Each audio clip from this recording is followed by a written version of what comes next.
ನಿವೃತ್ತ ಸೇನಾ ಅಧಿಕಾರಿ ಮೊಹಮ್ಮದ್ ಯೂಸುಫ್ಗೆ ಅದ್ಧೂರಿ ಸ್ವಾಗತ.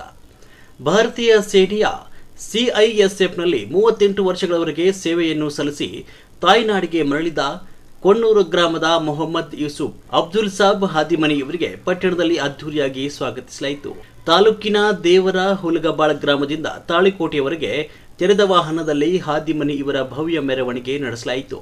ದಾರಿ ಉದ್ದಕ್ಕೂ ನೂರಾರು ಯುವಕರು ದ್ವಿಚಕ್ರ ವಾಹನದ ಮೂಲಕ ದೇಶಭಕ್ತಿ ಘೋಷಣೆಗಳನ್ನು ಹೇಳುತ್ತಾ ಪಟ್ಟಣದ ಶ್ರೀ ಬಸವೇಶ್ವರ ವೃತ್ತಕ್ಕೆ ತಲುಪಿದರು.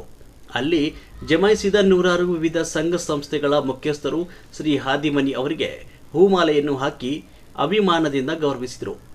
ಐತಿಹಾಸಿಕ ತಾಳಿಕೋಟೆ ಪಟ್ಟಣದಲ್ಲಿ 4 ದಿಕ್ಕುಗಳಲ್ಲಿಯೂ ದೇಶಭಕ್ತಿಯ ಜಯಘೋಷಗಳು ಮುಳುಗಿದವು. ಅಲ್ಲಿಂದ ಮುಂದೆ ಹೊರಟ ಮೆರವಣಿಗೆಯು ಟಿಪ್ಪು ಸುಲ್ತಾನ್ ಸರ್ಕಲ್ ಮಾರ್ಗವಾಗಿ ವೇದಿಕೆ ಕಾರ್ಯಕ್ರಮ ಸ್ಥಳವಾದ ಈದ್ಗಾ ಶಾದಿ ಹಾಲ್ಗೆ ತಲುಪಿತು. ಅಲ್ಲಿ ನಡೆದ ವೇದಿಕೆ ಕಾರ್ಯಕ್ರಮದ ಸಾನ್ನಿಧ್ಯವನ್ನು ಮುಸ್ಲಿಂ ಧಾರ್ಮಿಕ ಮುಖಂಡ ಸೈಯದ್ ಶಕೀಲ್ ಅಹಮದ್ ಖಾಜಿ ವಹಿಸಿದರು. ವಿಜಯಪುರ ಜಿಲ್ಲಾ ಬಿಜೆಪಿ ಮಾಜಿ ಅಧ್ಯಕ್ಷ ಆರ್.ಎಸ್. ಪಾಟೀಲ್ ಕೊಚ್ಚಬಾಳ್ ಸಮಾರಂಭ ಉದ್ಘಾಟಿಸಿದರು. ಸಿಎಪಿಎಫ್ ಅಧ್ಯಕ್ಷ ರಾಮನಗೌಡ ಬಿರಾದಾರ್ ಕಾರ್ಯಕ್ರಮದ ಅಧ್ಯಕ್ಷತೆ ವಹಿಸಿದರು. ಕಾರ್ಯಕ್ರಮವನ್ನು ಉದ್ದೇಶಿಸಿ ವೇದಿಕೆಯ ಹಲವಾರು ಗಣ್ಯಮಾನ್ಯರು ಮಾತನಾಡಿ ಹಾದಿಮಾನಿಯವರ ಸೇವೆಯನ್ನು ಶ್ಲಾಘಿಸಿದರು. ಇದೇ ಸಂದರ್ಭದಲ್ಲಿ ನಿವೃತ್ತ ಅಧಿಕಾರಿ ಮೊಹಮ್ಮದ್ ಯೂಸುಫ್ ಹಾದಿಮನಿ ಹಾಗೂ ಅವರ ಕುಟುಂಬವನ್ನು ವಿವಿಧ ಸಂಘ ಸಂಸ್ಥೆಗಳು, ಅವರ ಕುಟುಂಬ ಸಂಬಂಧಿಕರು, ವಿವಿಧ ಗ್ರಾಮಗಳ ಗಣ್ಯರು ಸನ್ಮಾನಿಸಿ ಗೌರವಿಸಿದರು. ಕಾರ್ಯಕ್ರಮದಲ್ಲಿ ಧಾರ್ಮಿಕ ಮುಖಂಡರು, ರಾಜಕೀಯ ಧುರೀಣರು, ಸಂಘ ಸಂಸ್ಥೆಗಳ ಮುಖ್ಯಸ್ಥರು, ಹಾದಿಮನಿ ಅವರ ಕುಟುಂಬದ ಸದಸ್ಯರು ಹಾಗೂ ಅಭಿಮಾನಿಗಳು ಭಾಗವಹಿಸಿದರು. ಇಡೀ ಕಾರ್ಯಕ್ರಮ ಸಮಾಜದ ಯುವಕರಿಗೆ ಪ್ರೇರಣಾದಾಯಕವಾಗಿತ್ತು.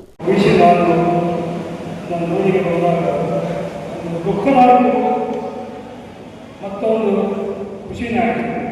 ಅದಕ್ಕಾಗಿ ನಾವು ಇದನ್ನು ತಲುಪಿದ್ದೇವೆ.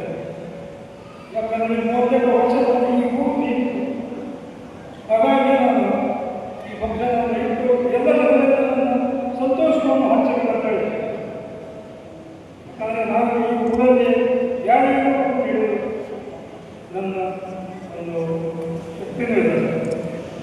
ಹಾಗಾಗಿ ಎಲ್ಲರೂ ಈ ಪಕ್ಷದಲ್ಲಿ ಬಂದು ಯಶಸ್ವಿಗೊಳಿಸಬೇಕಾಗಿ ನಾನು ಎಲ್ಲರಿಗೆ ಧನ್ಯವಾದ ಹೇಳಿ ನನ್ನ ಮಾತುಗಳನ್ನು ಮುಗಿಸುತ್ತೇನೆ. ಟೋಟಲ್ 5 ಸಶಸ್ತ್ರ ಬಲಗಳಿವೆ. ಅದರಲ್ಲಿ CISF, BSF, ITBP, Assam rifle, SSB, Assam rifle ಇವರು ಬೇರೆ ಬೇರೆ ಕಾರ್ಯಗಳಿರುವುದರಿಂದ ಸಿಐಎಸ್ಎಫ್ನ ಮುಖ್ಯವಾದ ಕಾರ್ಯ ಏರ್ಪೋರ್ಟ್ ಹಾಗೂ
स्टेज पर